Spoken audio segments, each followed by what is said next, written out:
Yo, yo, yo. What's up, everybody? Happy Saturday. What's going on? What's going on? Hope everybody's weekend's going well, man. It's good to see you guys.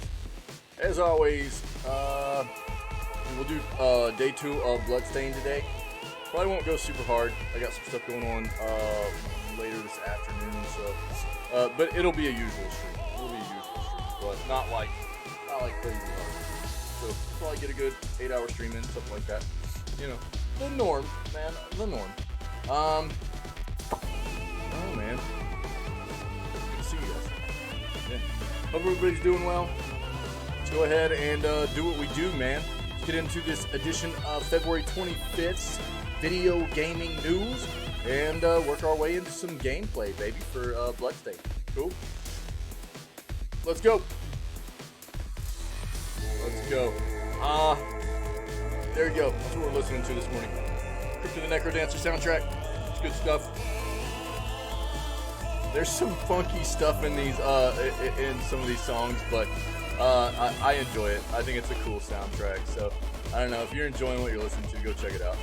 The game itself is a rhythm-based adventure RPG kind of game, and you know, if it sounds cool, go check it out. It's an iconic, well-loved, well-reviewed game too. So go check it out if you're interested. Okay.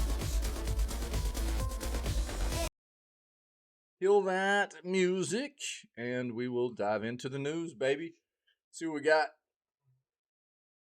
We good? I think we're good. I think we're good, man. Hold on. Let's get that down there a little bit. That way it's not quite so. I think that'll work. I think that'll do. That'll do. All right. Wolong Fallen Dynasty's final demo is available. Okay. Okay.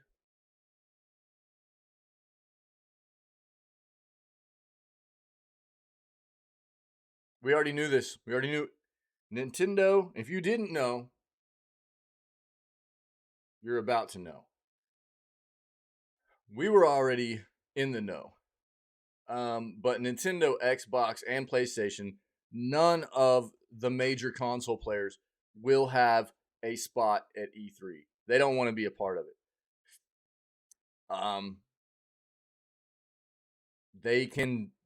They've figured out they can do their own summer showcases, and it's just not reliable enough. E3 is not reliable enough anymore. They've said for 3 years now they'll hold an event and then they cancel a month or two beforehand, which has resulted in these a lot of publishers and developers having to find ways to do this stuff on their own and realizing that they can do it on their own. They don't need E3 anymore. So that's what's happening.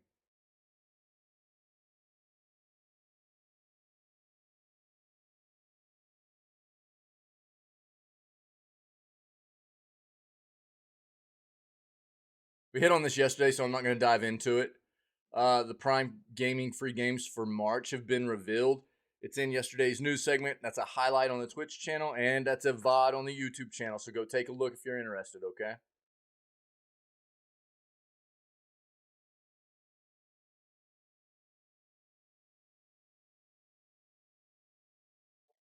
Square Enix video game sequels, Theater Rhythm and Octopath Traveler 2. Take a look.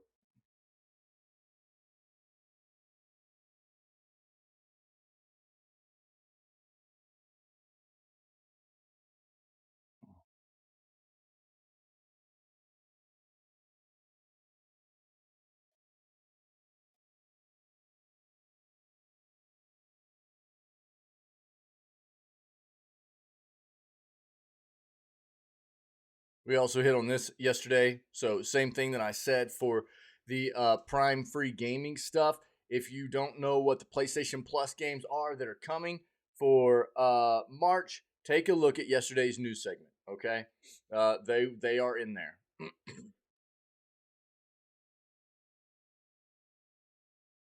Looks like Riot could have a Destiny style shooter in the works. See what's going on.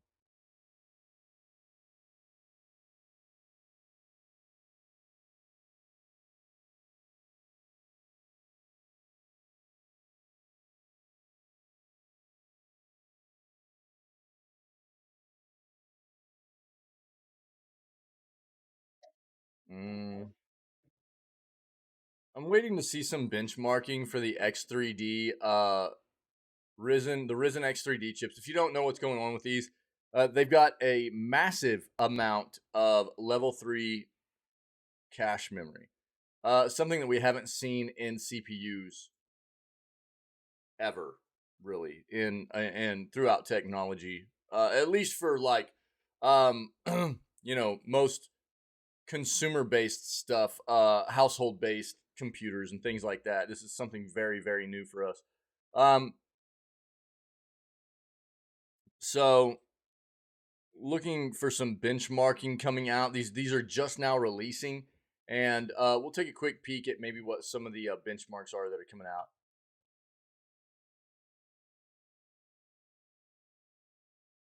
They've been touted as very, very, very good gaming processors.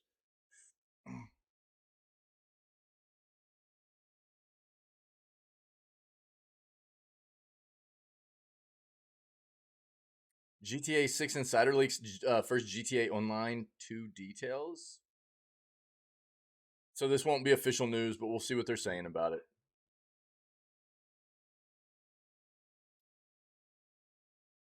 Dead Space publisher surveys fans about more remakes. Look, I said this as soon as even before Dead Space remake released.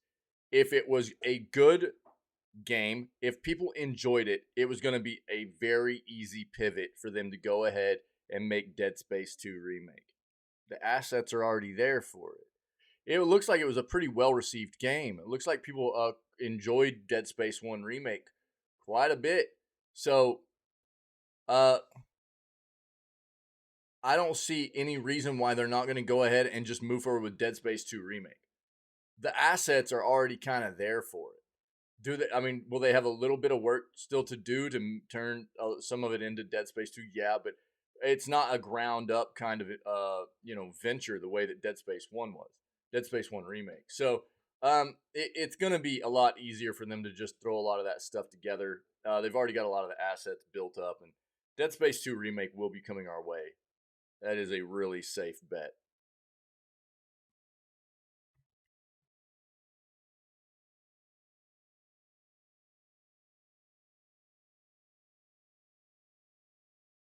Yeah, that's one thing we didn't get, right? We didn't get Final Fantasy 16 at the State of Play, yeah?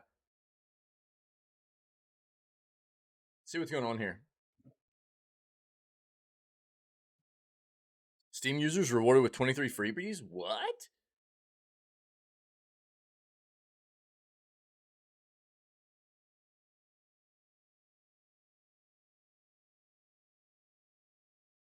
Looks like Dark and Darker is going to hold another playtest in April.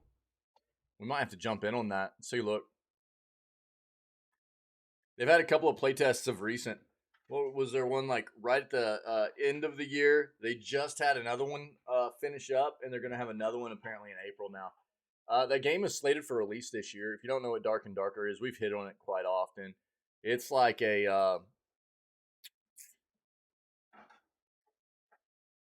more of a medieval fantasy world battle royale esque game. It's like a PvP VE situation where you can queue up into these matches.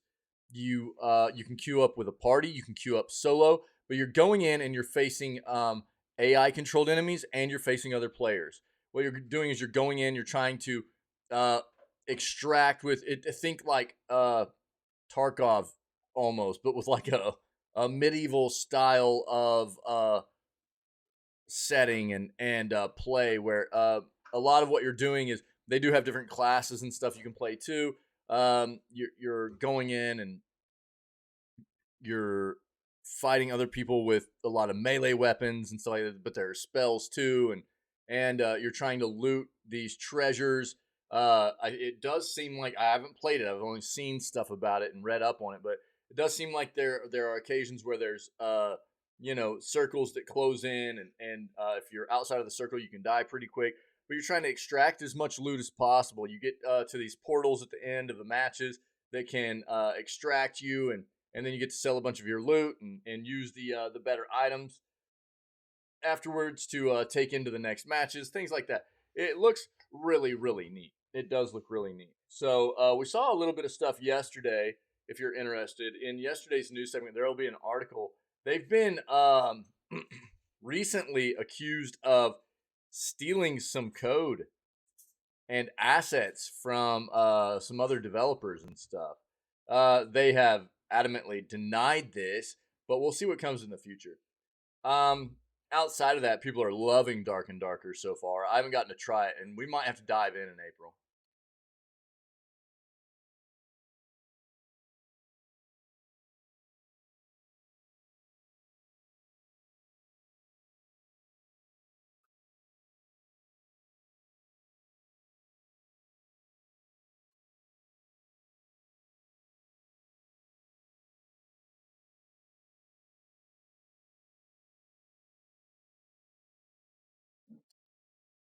Yeah. So, like we talked earlier, the fact that there was no Nintendo, Xbox, uh, PlayStation, none of them are going to be at E3, right? That means that there will be separate showcases in the summer outside of E3 if E3 actually happens. So, we're gonna have a lot of different things to watch, which we usually do anyways. There's like the summer game showcase, hosted by Jeff Keighley, and then there's like individual showcases out of different um, publishers and developers and things like that.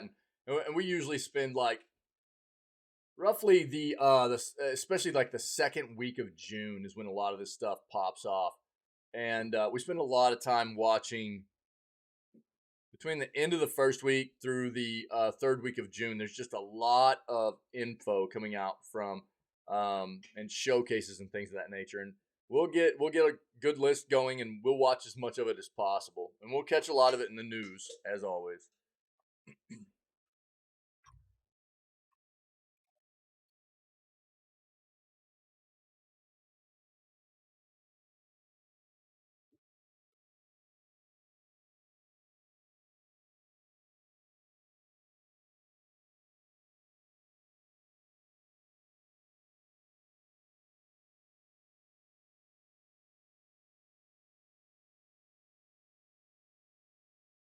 Looks like Baldur's Gate 3 is not being ruled out on Xbox. If you didn't know, Gate 3 was just announced as being released on PlayStation 5 the same time it releases on PC. So that was part of the PlayStation showcase that happened a couple of days ago. And so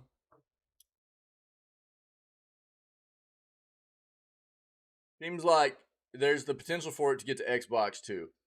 But this is just like basically. Now that we're friends again, is it okay if I pet you?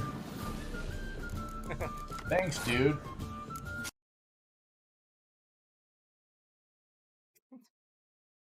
Manimus Pinky just resubscribed for 13 months. No divinity? Kappa. What's up, dude? Well, I just didn't know when was going to be the best time to start Divinity yet, dude. And I'd already kind of planned on doing the Bloodstained Castlevania stuff, but Divinity's coming, dude. It's coming. Yeah. It's coming. It's coming. Yeah. I just already it's been I know we had talked a little bit before we had even, figured out exactly. I'd already kind of talked to a lot of other people in the community about potentially switching Castlevania and stuff over, and so I just figured I'd go ahead and play these, and then we'd probably get into Divinity after that. So it's happening. It'll be soon. It's not gonna take us too long to get through these games, man. How you doing, buddy? Incredible amount of support. Thanks, man. I appreciate it. Wowzers. How's work been, dude? Looks like people are liking Sons of the Forest quite a bit, dude, which is good. We would totally be playing that right now if it had been full release. Lots of work, yeah. I hope you're not feeling like too overwhelmed and stuff, man. Yeah. Looks like people are liking Sons of the Forest quite a bit though, which is good. That's a good sign. I just don't want to play it until all the content's there, you know? Because I don't want to miss out on stuff. I don't want to spend a bunch of time in the game now, miss out on stuff, and then feel like I need to go back and play it again. I would rather just wait because they're saying it's only going to be about 6 to 8 months before it should be full released. Even if it goes a little bit longer than that, I'd rather just wait until it goes full release and then get the entire experience then, you know? So, but I am glad that it looks like people are having a good time with it.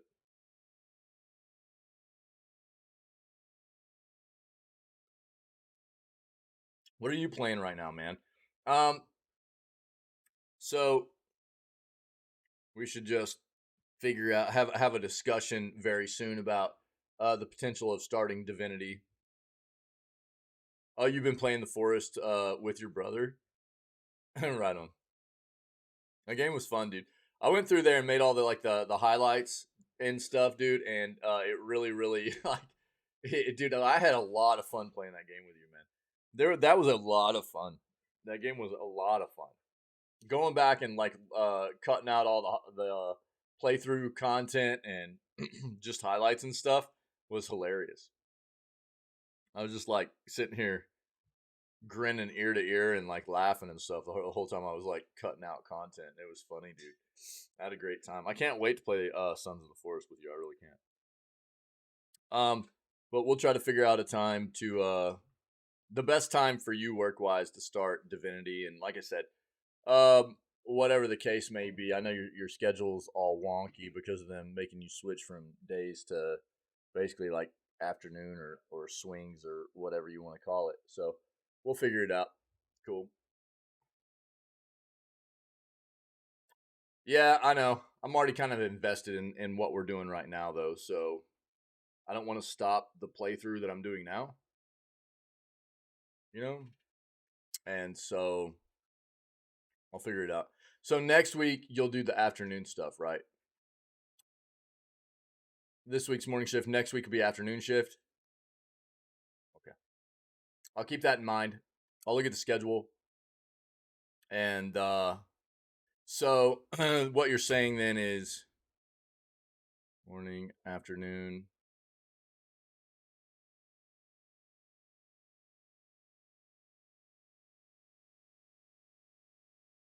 Like maybe the weekend of the 11th starting Divinity? Would that be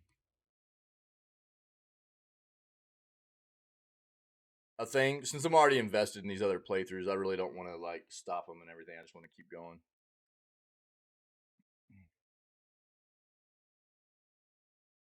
If that'll work, then I'll just go ahead and plan on that, you know?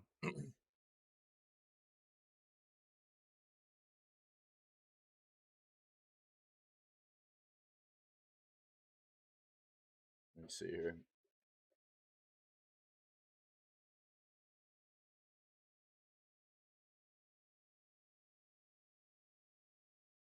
Yeah. We get started on like the weekend of the 11th. I think that would be, unless you're working weekends too, which I don't know. Just let me know. You can DM me or whatever. I'm gonna keep going with this new stuff, but the weekend of the 11th should be like after the afternoon shift week of work for you or whatever, right?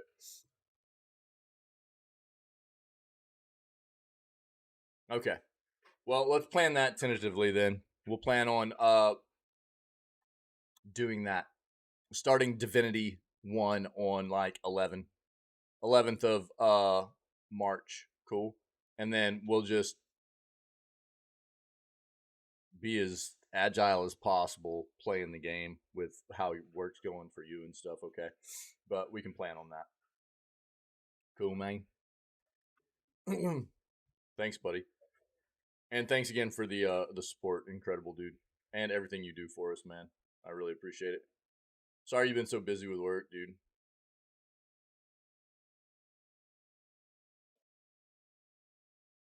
Again, we hit on all the Prime gaming stuff yesterday, so check out the VODs from yesterday. Highlight here on the Twitch channel, VOD on YouTube. Go look at the news segment from yesterday if you're interested.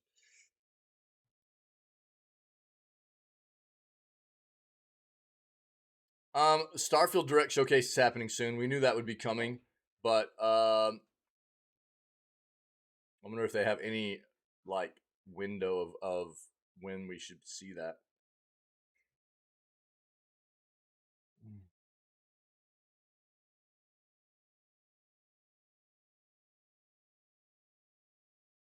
Yeah. So 2 days from now, we're actually going to be doing the news. I've got something up already that needs to be removed. We've got something up already about it happens at 8:00 a.m. our time. So on the 27th, in 2 days from now, we will be doing the news, and then immediately after the news, I will make sure that we are done by 8:00 a.m. our time, which is like 2 hours after we start the stream normally. I'll make sure the news is finished, and we'll pop over and watch the Pokemon Present stuff, which is supposed to be roughly like a roundabouts a 30-minute showcase for that's actually on Pokemon Day as well. So we'll see what's going on, what they're going to talk about, and maybe I don't know. I'm guessing there'll be some kind of announcement for something new Pokemon gaming wise, but we'll see. Ooh, Blood Bowl 3 criticized for embarrassing launch. That's gross. Ed Boon has perfect reaction to Mortal Kombat 12 leak. Nice. We already knew that.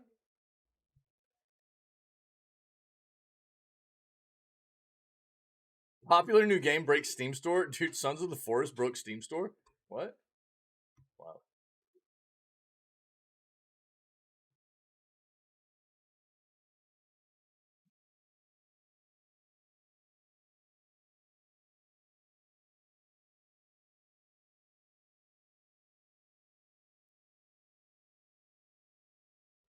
Marvel Spider-Man 2 rumor leaks unexpected villain.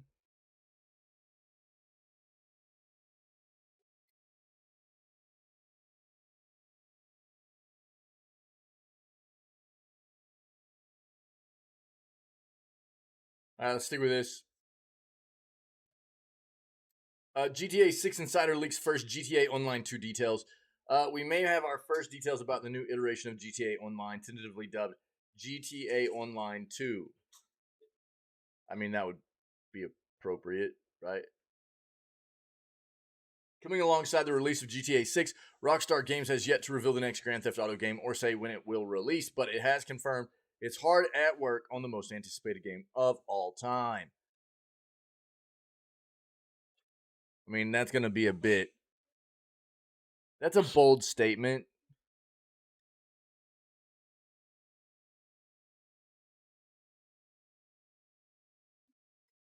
It's not the most anticipated game of all time for me.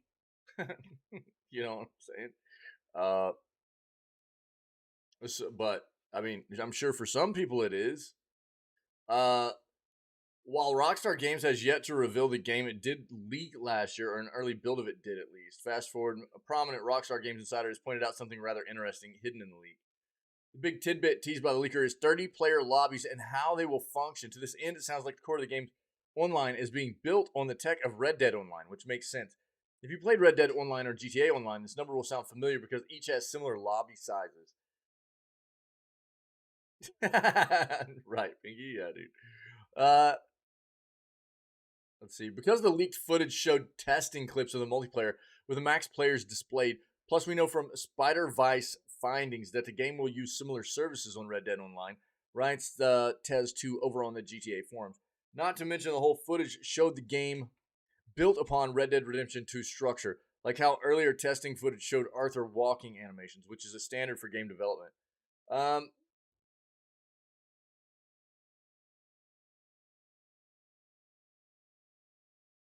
One of the video clips that in the leak on the bottom left says PL colon 2 out of 32. That's 2 players within a 32-player lobby. It's actually a 30-player lobby with the 2 slots for spectators, the same as GTA Online and Red Dead Online.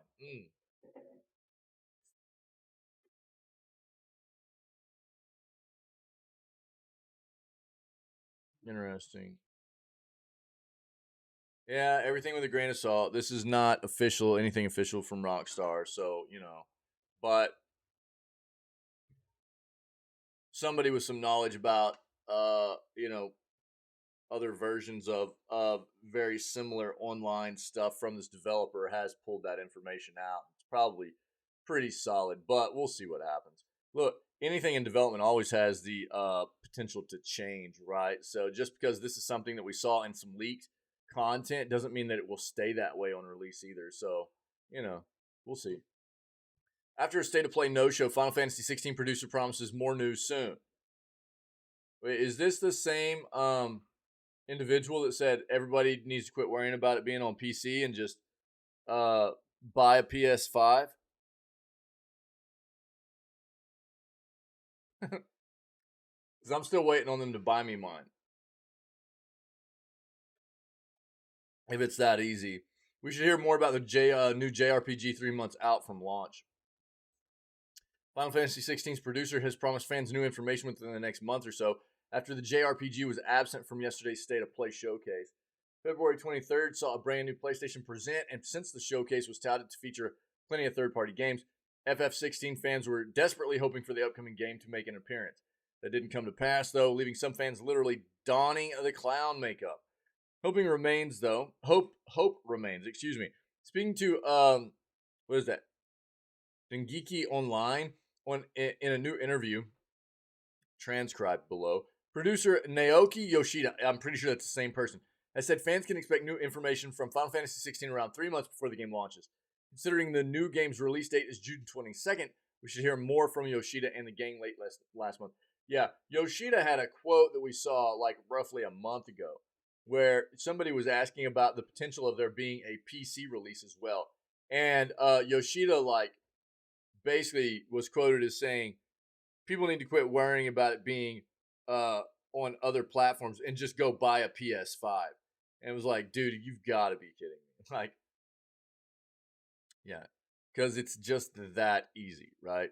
It's just that easy for everybody to just fork over $550 for a new console, and not to mention how hard it's been for people to get them. I mean, they're finally like being in stock now, but it was like, dude, if that's the case, then, you know, if it's that easy for you to get them, and it's that, you know, if the money that those cost is just a non-issue for people like yourself, apparently, then you just buy one for everybody. You know what I mean? Everybody that wants to play your game, you should just buy them one, right? If it's just not that big of a deal.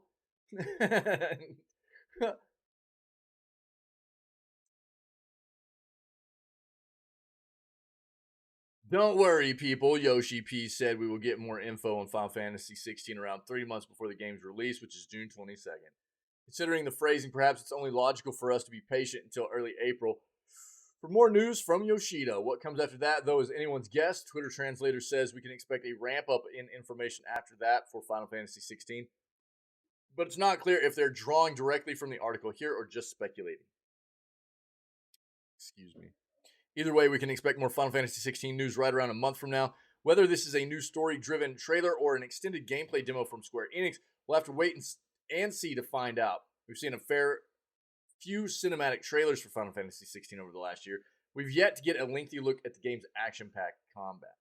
Yeah, look, I mean, where they're planning on releasing this is just a little bit behind the Summer Games Showcase stuff, too. So, I don't know. We'll see. There's a lot of hype behind it.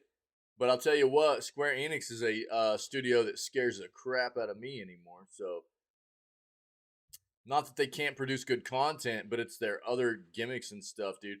How blinded by greed they seem to be anymore is just, real scary to me and what it means for their games moving forward. And I'm a longtime lover of Square, so I don't know. Steam users rewarded with 23 freebies for performing a simple task.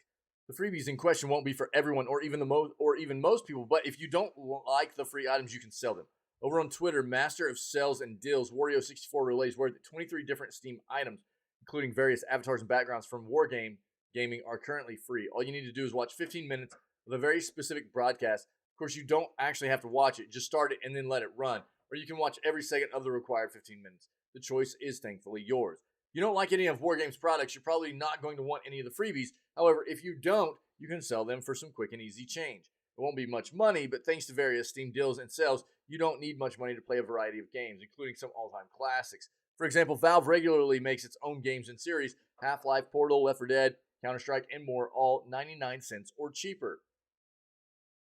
All you have to do is watch 15 minutes of the broadcast at this link, and you'll get 23 free Steam items.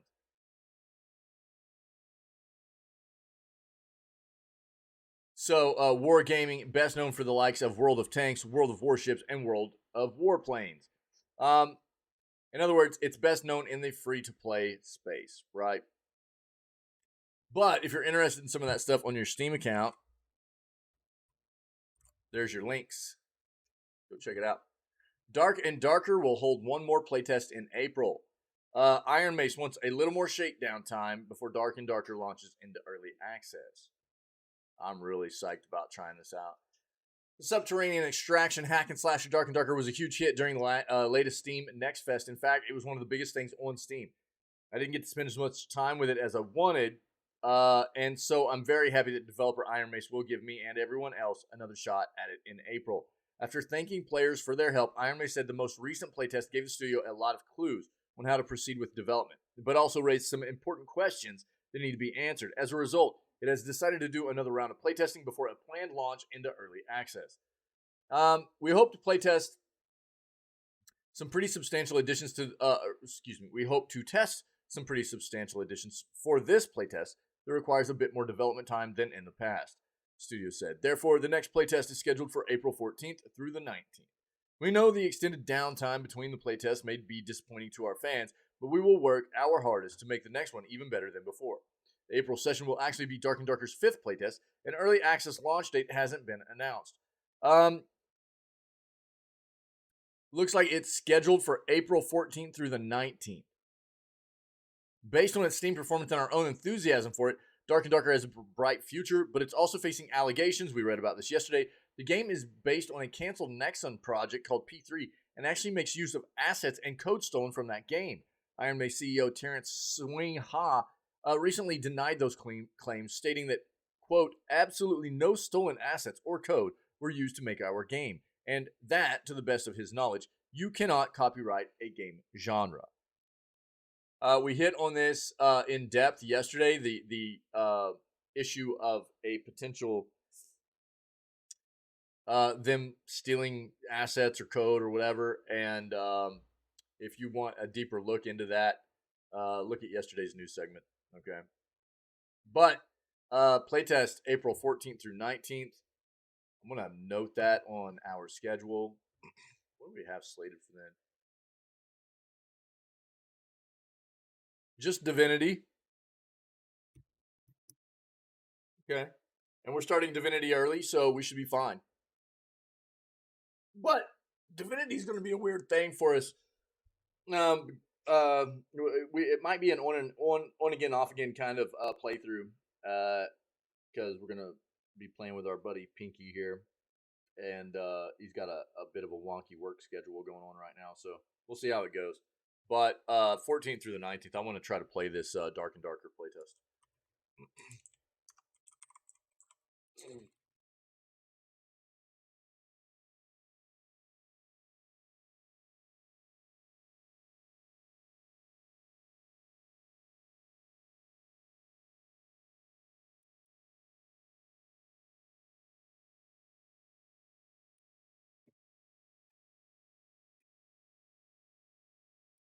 So I'll get the schedule updated with that today. I've got it noted.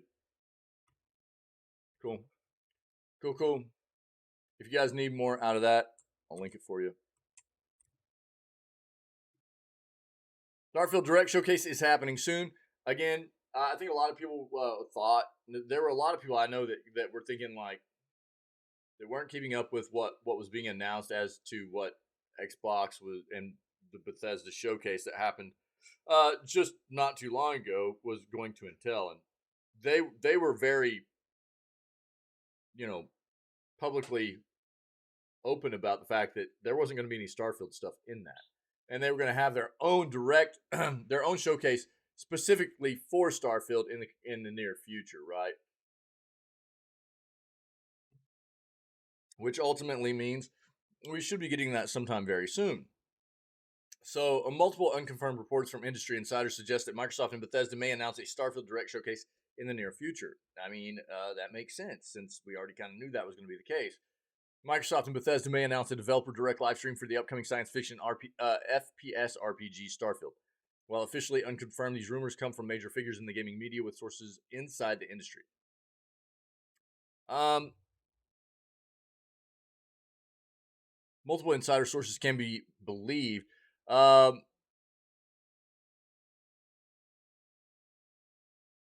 More news may be on the way if multiple insider sources can be believed. Video Games Chronicles editor-in-chief Andy Robinson got the conversation started on Friday afternoon with a tweet saying, "I hear the announcement for the Starfield showcase is imminent." A few minutes later, he replied to his tweet saying, "As in soon." His comment was subsequently corroborated by YouTuber RandAlThorn19 and Windows Central editor Jez Corden on their latest Xbox 2 podcast. Andy Robinson didn't provide any additional information about Microsoft and Bethesda's potentially upcoming announcement. However, Rand and Corden did say a bit more starting 2 hours and 24 minutes into their latest podcast episode. The two say they had a private conversation about it yesterday when Rand learned about the upcoming Starfield showcase, which he believes Microsoft and Bethesda will announce next week. Corden claims to have heard something similar, but they kept it quiet until Corden received confirmation from his sources. Rand claims that he has heard rumors since before the Game Awards indicating that Bethesda would hold a Starfield showcase in March or April. Okay.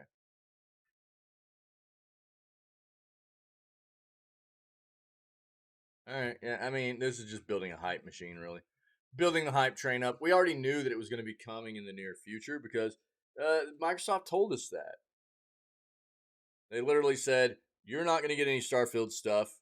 We're not going to be giving any Starfield information out, any looks at Starfield during the Xbox Bethesda showcase, which happened at the end of January."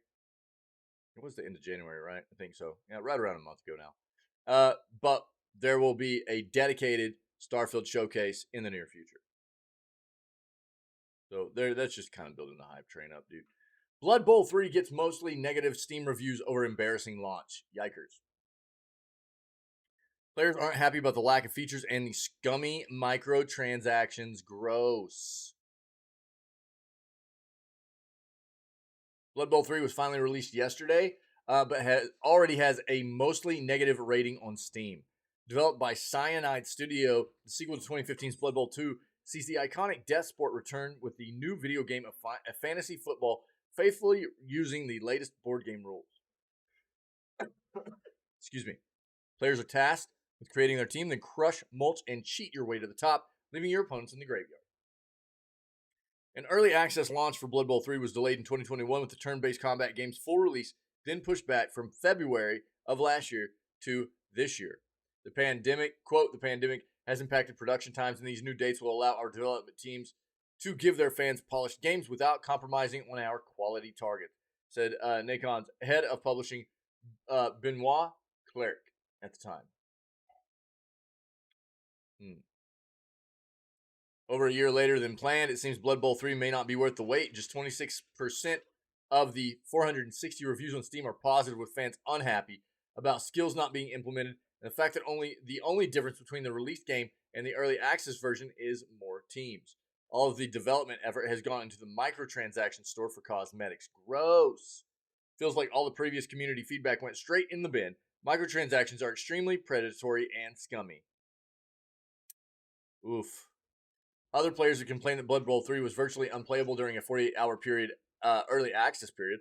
All I need is for the game to just function as intended, and I can pretty much ignore the rest. At the moment, not only is the game a total mess, it was almost non-functional for the entire duration of the 48-hour early unlock period I purchased, said another review.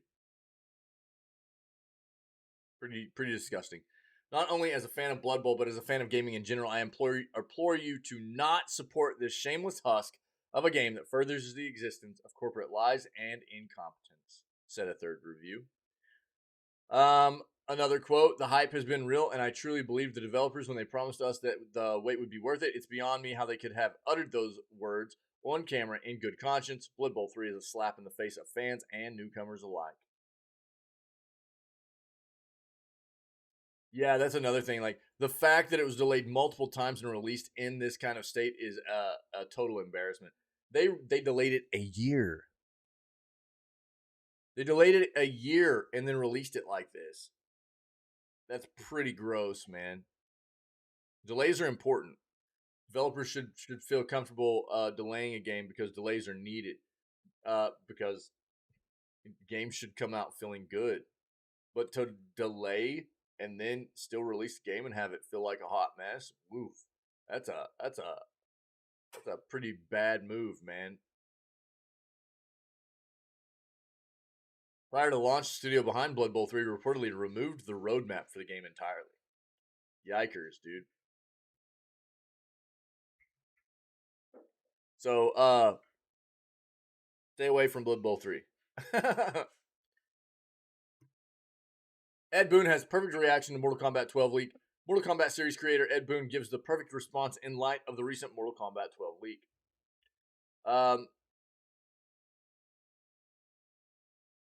We've had little like hints here and there that Mortal Kombat 12 is coming. I don't think that's going to be a surprise to anybody that this is coming from NetherRealm. You know, this is one of, if not their biggest titles, Mortal Kombat, right? And the fact that Street Fighter has their next iteration hitting this summer, which is Street Fighter 6, and then we've got a lot of stuff coming out about Tekken 8, which is supposed to hit at the end of the year. It would make sense that Mortal Kombat 12 is going to hit sometime between the end of this year and the beginning of next year. A recent Warner Brothers Discovery earnings call leaked the existence of Mortal Kombat 12, which we touched on yesterday. And franchise creator Ed Boon had the perfect reaction. The Mortal Kombat franchise is one of the longest running franchises in all of video gaming. With consistently positive reviews and strong sales, MK12 has really always been an inevitability, but now it seems fans have confirmation that it's NetherRealm's next game. Previously, series creator Ed Boon narrowed down the studio's next project to being either Mortal Kombat 12 or Injustice 3, right? Though stopped short of confirming which game was coming first. In the meantime, rumors have persisted that NetherRealm is working on a Marvel fighting game, but nothing official has been announced about that supposed project to date. Regardless, the recent Warner Brothers Discovery earnings call has seemingly confirmed MK12 as the studio's next project, with fans potentially learning more or even playing the game sometime later this year. Boon is known to troll fans on Twitter, teasing them about NetherRealm's new projects or characters that could be coming to his games. In response to the Mortal Kombat 12 leak, Boon took to Twitter to say, "So who has heard the news about Injustice 3? Boon's tweet amassed over 37,000 likes, though it seems not everyone understood the joke. That's funny. Both the Mortal Kombat and Injustice franchises are massively successful, so while NetherRealm's next game seems to be MK12, that doesn't mean Injustice 3 isn't a possibility down the line. In fact, Injustice 3 seems like a virtual guarantee. It's just a matter of when. Perhaps Injustice 3 will even be the project that NetherRealm tackles after Mortal Kombat 12, assuming the rumors about the studio's potential Marvel game don't materialize into anything of substance." Does it really?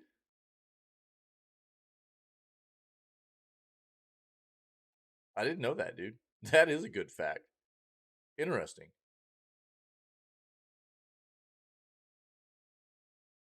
Yo, thanks, dude. I had no idea. That's crazy.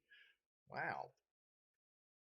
As far as Mortal Kombat 12 goes, it's anyone's guess as to what the new game will entail. Boon previously hinted that Mortal Kombat 12 will have more 3D era characters, but otherwise fans will have to wait for an official reveal to learn more about the project. Bring Reptile back, man, please. Reptile. There aren't any major gaming events happening in the near future where a Mortal Kombat 12 reveal would make sense, but perhaps the game will get a proper unveiling at EVO in August. EVO will take place August 4th through 6th in Vegas, and while the event is primarily focused on hosting tournaments, it's also been known for game reveals and announcements. Alternatively, perhaps the game will be featured at E3 or some other equivalent event earlier in the summer. It's also possible fans will have to wait much longer to see MK12, so they should keep their expectations in check for now. It's probably a good there'll be more than likely something at Evo for it, Jeez, dude, I might need to dive in and take a look at the story. That's cool. King's my favorite character. The first Tekken game that came out on arcade, dude, there was somebody that taught me how to do some of King's like grappling move combos and stuff, and I loved it. Yeah, I fell in love with King after that. I didn't ever play a whole lot of Tekken, but I liked King. So yeah, that's probably a pretty good bet to think that we're gonna get some good Mortal Kombat teasers during Evo. But um, if this game is not set to release before the end of the year, probably at the Game Awards this year, we'll get some good stuff in Mortal Kombat 12.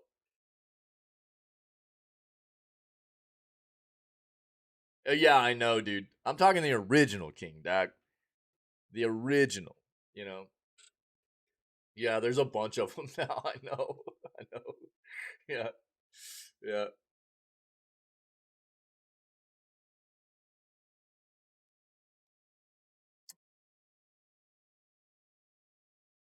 Cool, man. If you guys need more out of there, I'll link it for you.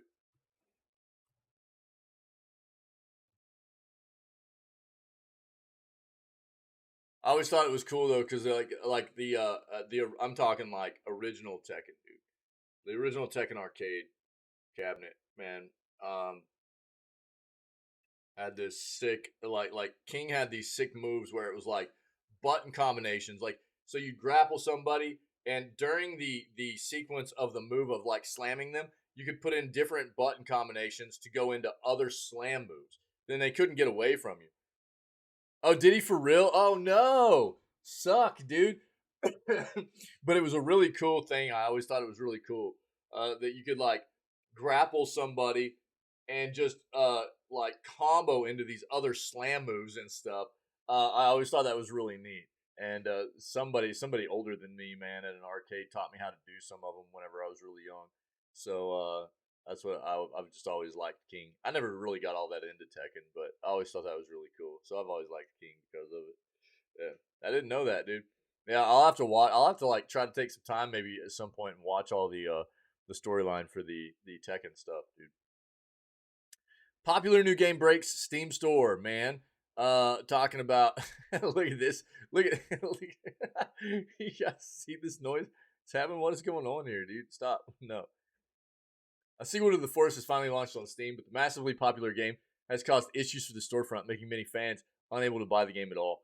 Highly anticipated game Sons of the Forest, the sequel to the cult classic horror game, was recently released on Steam through early access. However, the launch has not been going smoothly, as Valve's Steam storefront servers have struggled to handle the high demand for the game. The site is generally functioning normally for most purchases, but gamers trying to buy Sons of the Forest have been met with various errors and crashes, such as the game not being added to the cart or disappearing from the cart during checkout.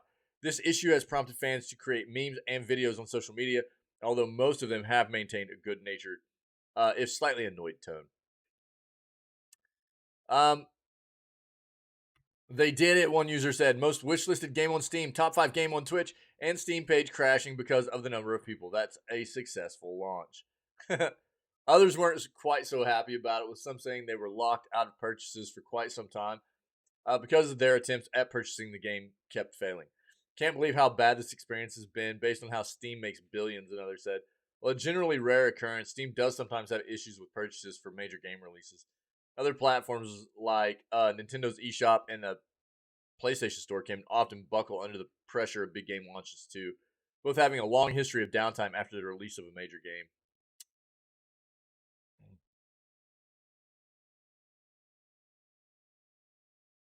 I can't wait to play it, dude. Despite some PlayStation games coming to Steam, not all of them have been successful. Returnal tanked on PC despite good reviews, attracting just 6,000 concurrent players following its launch. That's fairly tame compared to God of War, which saw 74,000. Returnal looks fun too, dude. I'm really interested. But if people aren't playing it, hopefully it goes on sale. You know what I'm saying?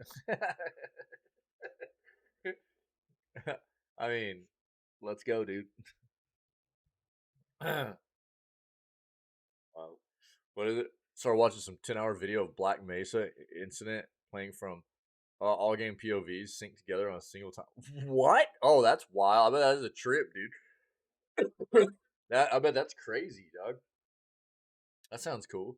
Marvel Spider-Man 2 rumor. That's one game I haven't played either that I would love to play. Like the Black Mesa stuff. Excuse me. A new Marvel Spider-Man 2 rumor has surfaced courtesy of an anonymous internet user who claims to have gone hands-on with the PS5 game as a playtester. The potential leaker relays word of a bunch of information, but the most notable bit is word of a villain who has not been revealed or confirmed yet. Leaker notes they aren't 100% sure the character is who they think it is, but noted there is a character who looks like Sin Eater, a villain who first appeared in Peter Parker, the Spectacular Spider-Man number 107. The iteration of the character best known is where he is portrayed as a serial killer working in the New York Police Department. Unfortunately, the character looks somewhat like a generic villain, meaning he's hard to confidently identify.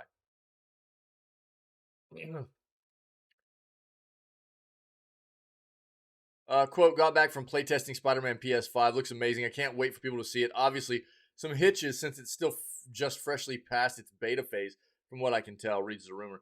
Anyway, story has got a relic from the original Venom story I've never seen elsewhere.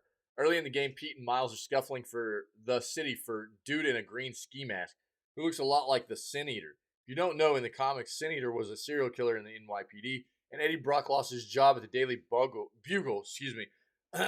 because he interviewed some random guy who claimed to be the Sin Eater, misleading the police and public. Spider-Man jumped the real Sin Eater and revealed him to be a police officer. This was one of the many things that caused Eddie to hate Spider-Man. Of course, I am not claiming this will occur in the game because I plain do not know enough. And I doubt they would adapt it that way because Peter is post-Bugle in the games. I can confirm there is someone in the game that looks like the Sin Eater. The million-dollar question is whether or not this is complete bollocks. The rumor comes from 4chan, which automatically raises some concerns given the site's reputation for fake rumors and leaks. However, over the years, plenty of accurate and legit leaks have come through the site, many of which were quickly written off as fake. Whether this is another example of this, who knows? The rumor itself seems plausible. That said, it's just a rumor, so take it with a grain of salt. Thankfully, Spider-Man 2 remains scheduled for release sometime this year via PS5. So, we'll find out soon enough.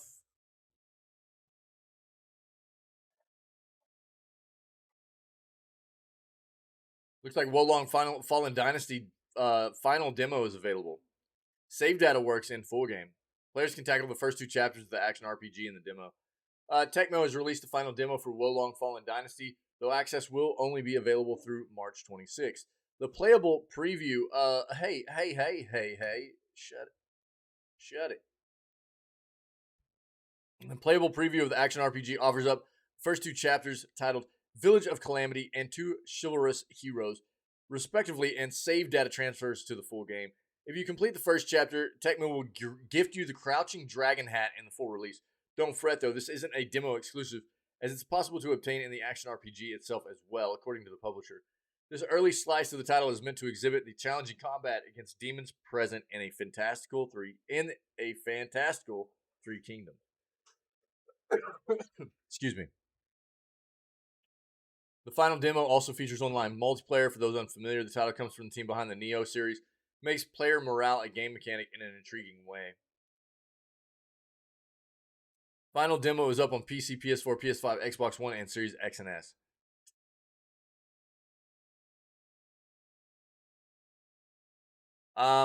It's also part of the next wave of Xbox Game Pass titles coming in the next few weeks. That means subscribers can play it on the cloud, console, and or PC when the game launches on March 3rd. Cool. You need more out of there here. New Square Enix video game sequels are better than the originals.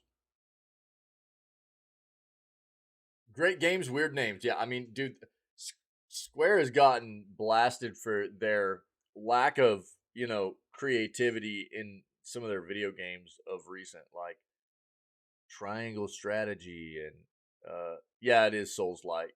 Yeah, Mithril, it's gonna be a Souls-like game. Yeah. What's up, buddy? How you doing?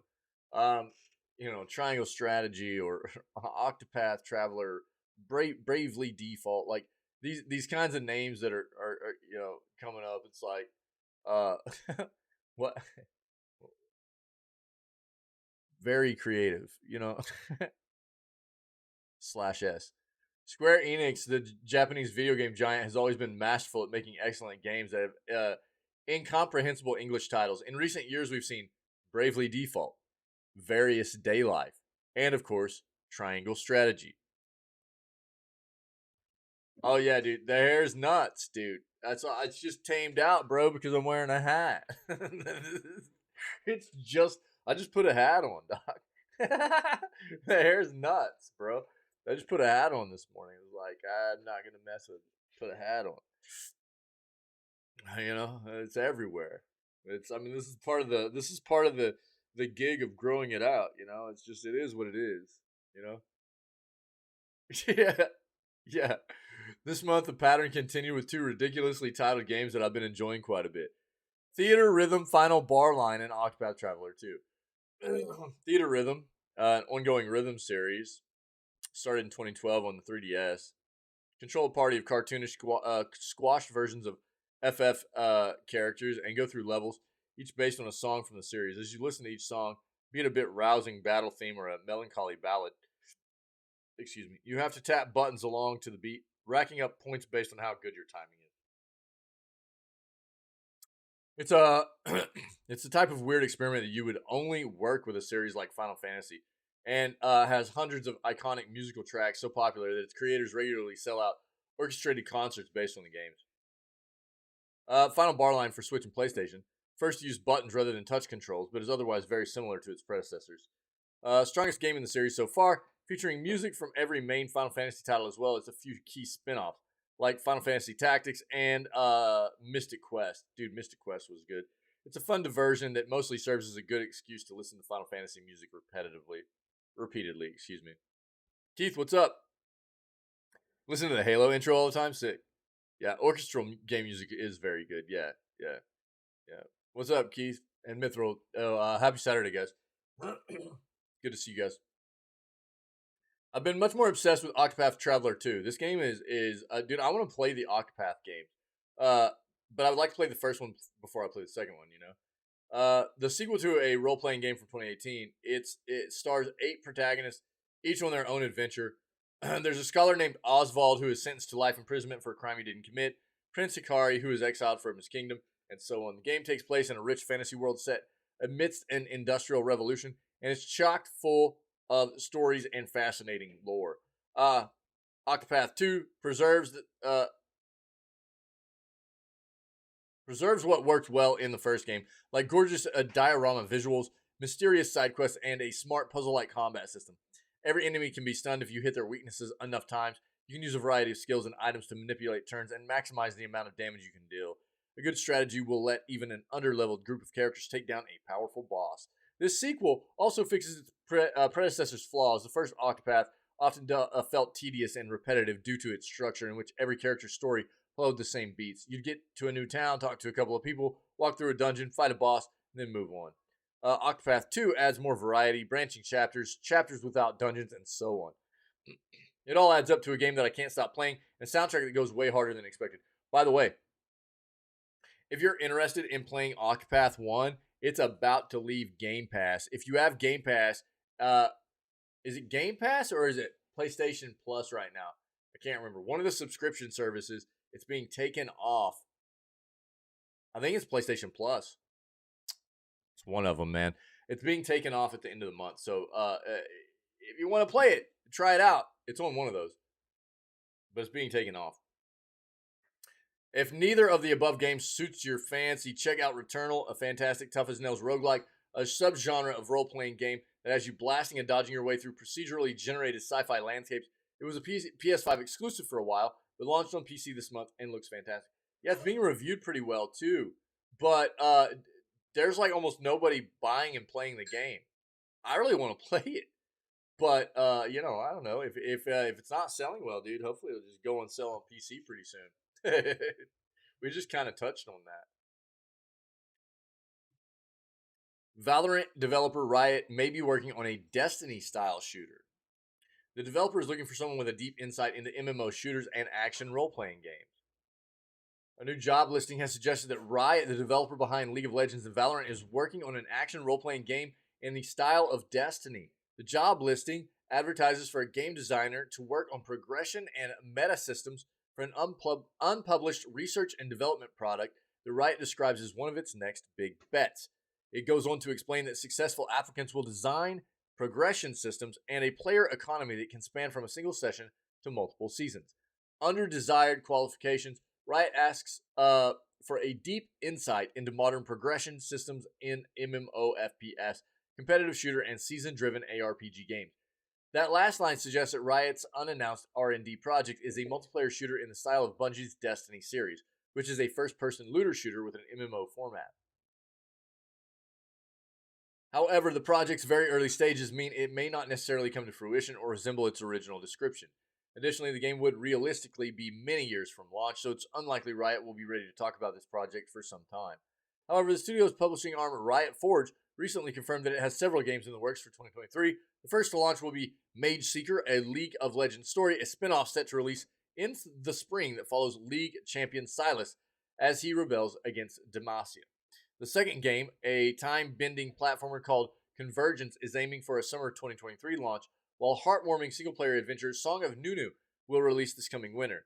The last games Riot Forge published were Ruined King and Hextech Mayhem, which were released in 2021. They also have Project L, I think, which is like their fighting game they're making based off of League of Legends, which looks really cool. It looks pretty good. They've done a pretty good job here, Riot has, of creating a lot of different game genres just based off of their League of Legends, universe, the lore and things like that. They've done a really good job with it. Not to mention they've branched out into other forms of entertainment like Arcane. If you haven't watched Arcane, you don't even need to be a League of Legends fan, man. Trust me.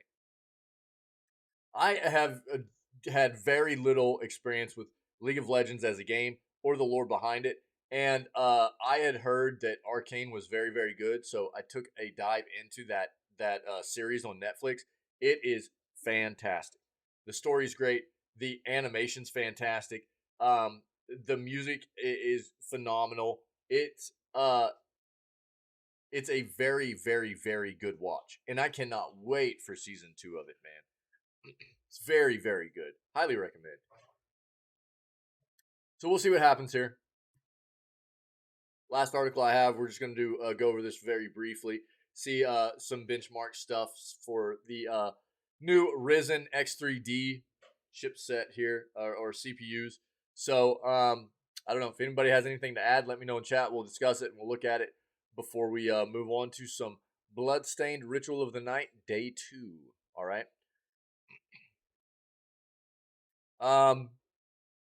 By the way, I put a really nice clip in the clips channel of the Discord last night. You should go check it out. It's pretty good stuff. AMD Ryzen 9 7950 X3D official performance leaks out. What we've really been waiting for here are benchmarks from outside sources outside of like AMD themselves, right?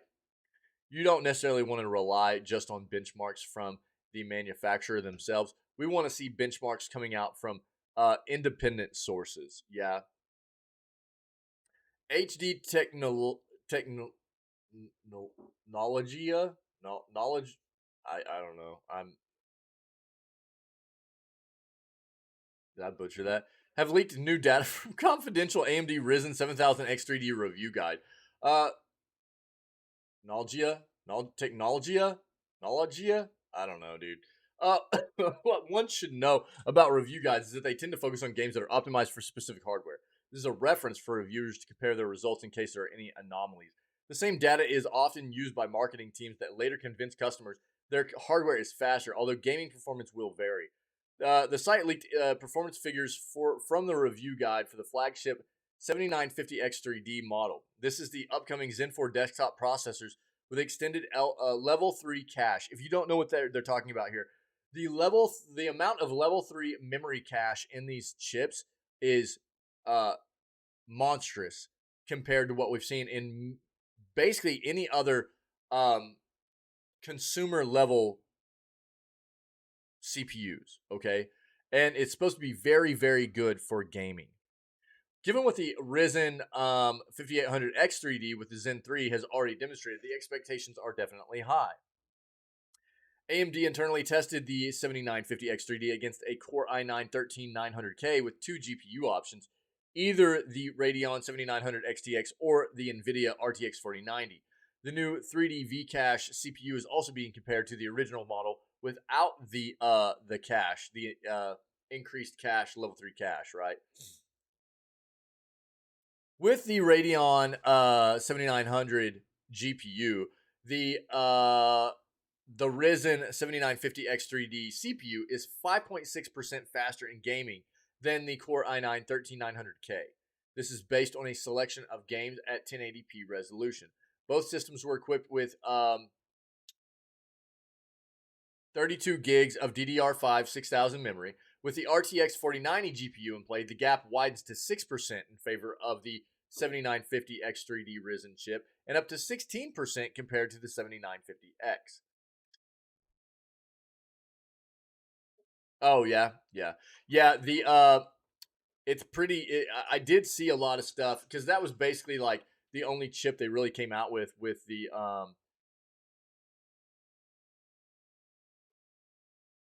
the X3D stuff was like their first venture into like putting that on some chips initially, right? But this is like their first big push for a whole slew of the chips to actually have the X3D, the level 3 cache to be massive, right? And yeah, I had kept up with a little bit of it, and because I've run AMD chips for a long time, and I've got a 5900 in this, um, and seeing what they've been able to do to go from what they were traditionally just thought of as like the budget CPU, right? Budget enthusiast CPU. You were always getting better price for performance, but they, back in the day, AMD chips didn't stack up. They didn't stack up performance wise to what Intel was. But if you were going to get an Intel chip, you were going to pay for it. Whereas price per for performance, you aren't going to get anything better than an AMD chip. But dude, AMD over the past half decade has really, really, really stepped it up with their technology, and they just keep going, dude. They just keep pushing, and they're really making Intel look old, you know. Um, so the it's kind of impressive seeing what they've been able to do. I mean, not just over the past half decade, but over the lifespan of what AMD's been able to do. Specifically, I mean, through their chip, all their chips have been good. They've improved their GPUs too, but I would say their CPU front has really, really, really been phenomenal as far as the evolution goes, in increasing their efficiency and how good the performance is of everything.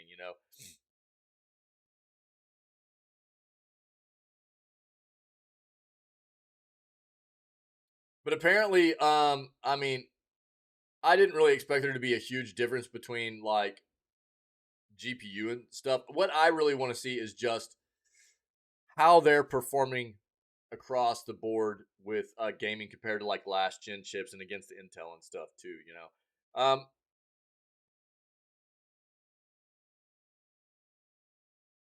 Let's see here.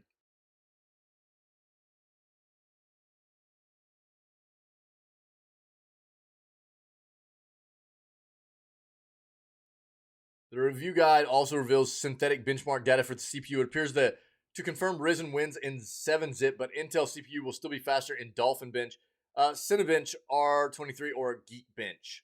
The 7950X3D is launching next week at $700 price point. This is the original price of the 7950X CPU from last year, but AMD CPU is now much cheaper, uh, the one from last year, and can be found for around just under 600. A small performance gap may not convince gamers to choose the Ryzen 9 over the Intel Core i9-13900K, which retails at 570.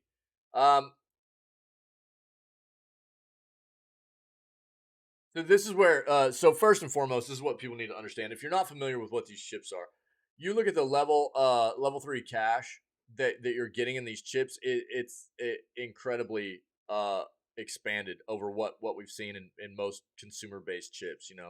144 megabytes of level 3 cache is incredible, and then the TDP's been it's down as well, which is kind of crazy because apparently it needs to be throttled down to preserve the amount of memory that's been put on that chip, because if it gets too much, you're risking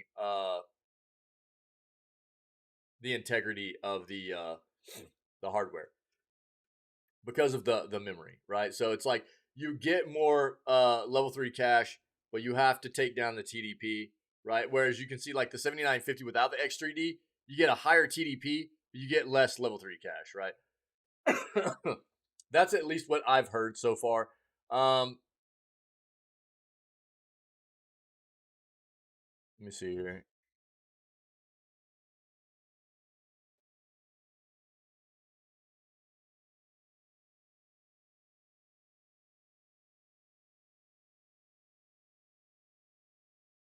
This is still a lot of early data, and what'll be really nice is whenever there are a lot of really good sites out there for like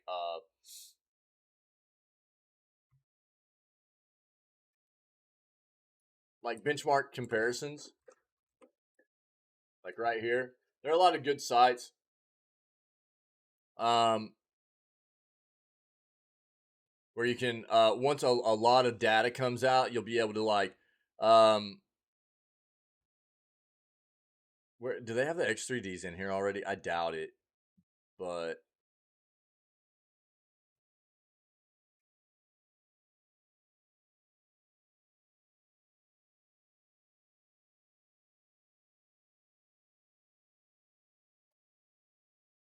why is it just giving me Intel anyways? Hold on. Do another one real quick.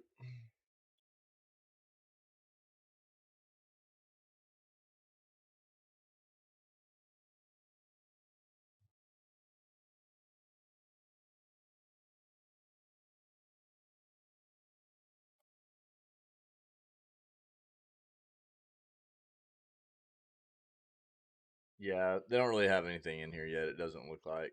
That's really what I want to see. You get these kind of things where they've been extensively tested. And you get these sites that are just so MD.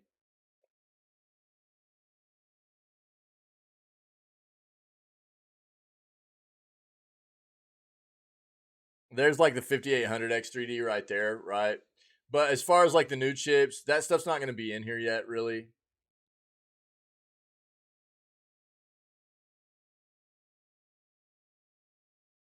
So as the chips get more benchmarking information out, yeah, yeah, yeah, yeah. This is where it's going to get really good because you get like price versus performance, and you get it stack up against not only like AMD's other chips, especially within the gaming front and stuff like that too. But you get it stack up against all the other Intel chips, and it'll be all the new X3D chips, and we'll get to see a really good comprehensive view at how they're performing, if it's worth the price, stuff like that. But yeah, I mean the X3Ds that they had already released as like kind of the test bed for this, they performed really well, and so I would expect that the new chips are going to be pretty solid as well. So, but we're still waiting on some really good data to come out and be put into a lot of these databases and stuff. oh, oh yeah, yeah, yeah, yeah, yeah. Yeah, that's what I was getting at just a little bit ago too. Mithril was like a lot of what I've seen is just like a lot of testing that has come out from the manufacturer themselves, which is always the case, right? Anytime a chip comes out and is starting to be released, it's like you get all the info from the manufacturer, and that's like okay, cool, but you want independent testing done. You know what I mean? You don't want testing done. You don't want to rely solely on information that's being given to you from the manufacturer themselves. You want independent sources giving you testing data between a variety of different chips and stuff. So there's no kind of necessarily like bias going on, you know? Yeah. But we'll see. We'll keep track. We'll keep track and we'll see what's going on. I expect them to be pretty good. But we'll see. We'll see how they kind of line up against a lot of the other you know, top of the line chips and stuff that are happening right now in the industry. So AMD's they've been solid for a while though, dude. They've been solid for a while, so I expect them to be pretty good. Yeah, you guys rock, man. Thank you. Great news segment as always. Happy Saturday. Hope everybody's doing well. We're gonna move on and play some Bloodstained for a little while today.